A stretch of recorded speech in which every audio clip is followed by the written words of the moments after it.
Gusto niyo bang magnegosyo nang walang kakailanganing kapital, mga bay? Tama-tama! Eto, kasama natin si Abay Manny Cabrera. Magandang umaga po sa inyo. Isang mapagpalang umaga po sa inyong lahat ng mga nanonood. Ayan, good morning sa iyo, Abay Manny. Good morning. Alam mo, napag-uusapan rin lang natin ng business eh. Pwede bang pag-usapan natin itong nakikita natin sa umagang ito? Opo. Malaking bahagi po na isang magandang example po para sa ating mga kababayan na matuto sila ng isang negosyo na hindi na nangangailangan ng kapital. Uy, maganda yun. Opo. Yun ang gusto natin bigyan muna ng diin. Negosyong walang kapital. Aba, interesting. Opo, at ang maganda ho dito ay makatutulong ba tayo sa kalikasan. At higit sa lahat dyan ay mapipigilan natin ang pagbaha. Dahil dito sa mga gagamitin nating mga materials, ay yan po ay malaking bagay para sa mga hindi na tayo bibili ng mga gulay.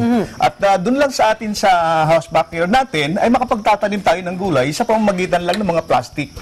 Alam niyo, mga abay, maaaring isipin nyo na, totoo ba? Na wala nga kakailanganin o hindi ako gagastos para dito sa aking business na ito?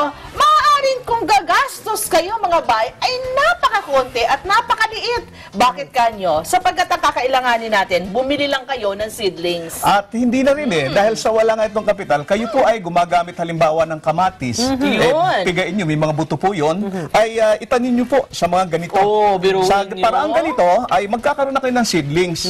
Ano po? At siya nyo naman pong itra-transfer at humana po kayo ng mga plastic na katulad po nito, mga Pet bottles, at maaari po itong putulin sa gitna, lagyan po ng lupa, at lagyan ng tubig sa ilalim, at lagyan nyo po ng pabilo para umakyat yung tubig mula dito. Kahit iwan nyo ng 5 days yan, siya, yun po yung cotton. Oh, okay, Cotton po ito, na siyang aakyat dito sa lupa para siya po ang mag-maintain na inaakyat niya yung tubig dito sa lupa, nasa ibabaw. At ito naman ho ay hindi ho kayo lalamukin sapagkat sarado po siya.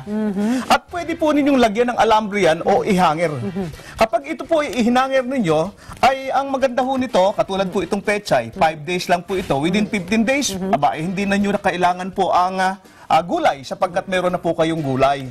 Yan po, katulad po dito. Ito po ay makapupulot lamang o makukuha sa mga dyan lang po, sa mga sulok-sulok at kung kayo po ay matyaga, ay napakalaking bagay po ang maitutulong natin ito sa kalikasan. Pwede ba, Abay Manny, nakakatuwa lang itong pet bottle na ito, hinati sa gitna? Hinati sa gitna at binaligtad lang at nilagyan ng lupa at sa ilalim nilagyan natin ng tubig. Tsaka yung sinasabi niyong pabilo, ito Ayan. ay... yan po yung mga ginagamit sa natin. kandila, Opo, sa kandila po yan. Meron ho kasi mga cotton o ano mga tali na yan ho ay cotton. Nabibili naman ho yan sa mga sa hardware, nabibili yan sa kwan. Pwede ninyong gawin siyang pabilo. Para nang nun, iwan nyo man siya ng isang linggo, ay mananatiling basa po yung lupa. Opo. Ang kagandahan po nito ay marami hong kumikita rito, nagturuan ako. Ako po ay lumilibot, Luzon, Visayas, Mindanao, at nagtuturo po ako ng business without capital. Katulad po ito, mga home business na magiging libangan po ninyo. At ang katunayan po niyan, meron po kaming mga pwesto sa mall na ang aming mga paninda ay yung mga ginawa po nito. Ang bentahan ho niyo sa mga ganito, mga herbal. Halimbawa po, ito po nga herbal na kung tawagin po ito ay oregano. Pag ito po nilagyan nyo ng ribbon, 250 bentahan ito. Samantalang ito po ay pinupulot lang natin. Yun ho yung nakapagbibigay kaligayahan sa bawat gumagawa nito. Sapagkat dumarating ang time, habang dumarami yung kanyang ginagawa, dumarami yung pera niya at dumarami yung kaibigan niya. Sapagkat marami ho kayong magagawa pa sa bahay na hindi ho nila alam na kayo po pala ay may talento sa paggawa ng mga hanap buhay na walang mga kapital. Ang gagawin nyo lamang para ho kayo magkaroon ng mga ganito ay sipag, tiyaga at diskarte. Opo, hindi na pwede puro sipag, hindi na pwede puro tiyaga, kailangan diskarte rin. Kung paano kayo makakukuha ng mga herbal na yan. Ayun. Yan. Ito, naisip ko lang itong oregano. Paano ho ito?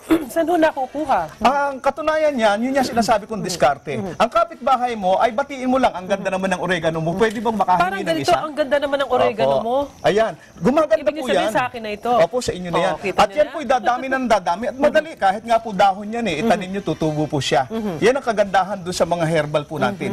At alam nyo po ba na marami na akong naturuan, lalo na sa parting Laguna, sa Mindanao, Cagayan de Oro City, na yung mga ganito po ay naging sumula na ng kanilang pag-exhibit sa bawat exhibit nila sa mga mall, sa bawat exhibit nila sa mga kung saan-saan na mga city o halimbawa ay isang bagay na nakapagbigay po sa kanila ng pag-asa para sila ay umunlad na wala namang kapital kundi tiyaga at pagtulong sa kalikasan ng lagi niyang iniisip sapagkat ito po mga plastic na ito ay hindi po siya nalulusaw. Nagiging cause ito ng pagbaha, nakatulong pa siya.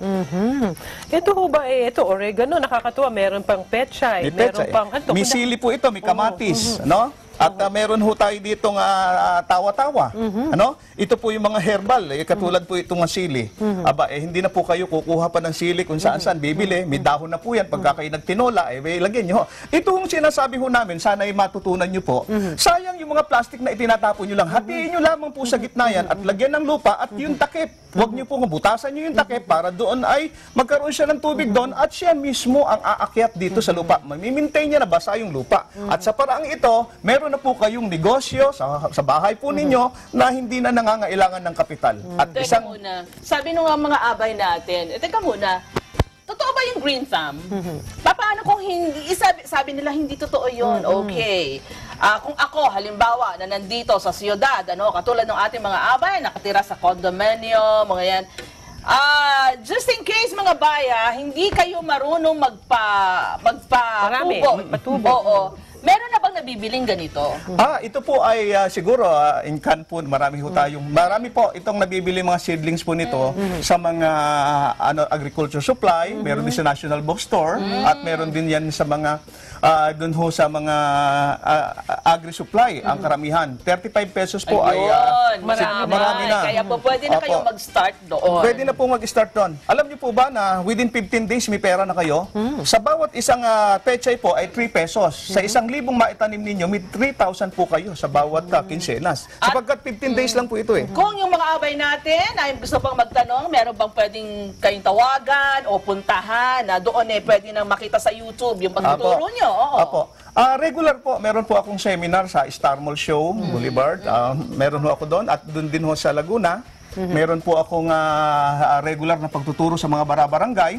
Nag-guest po ako, inimbita po ako ng mga barangay captain para magturo sa kanilang mga kababayan. Wala ko kayo website na meron po. Meron po ako. Saan po? Turo po natin. Green Miracle 77W blogspot.com. O kaya sa aking Facebook, Justice King Manny Cabrera. I-share niyo po ako doon. I-friend niyo po ako. Okay, thank you so much po sa inyo. Abay Manny, mga bay, nadagdagan na naman ang ating kaalaman pagdating po sa pagnenegosyo at pantulong na rin, mga bay, sa ating kalusugan. Ayan, matuto lang tayong magtanim. Sana nakatulong ang taong bahay sa inyo. Babalik agad kami. Mga bay, dyan lang kayo.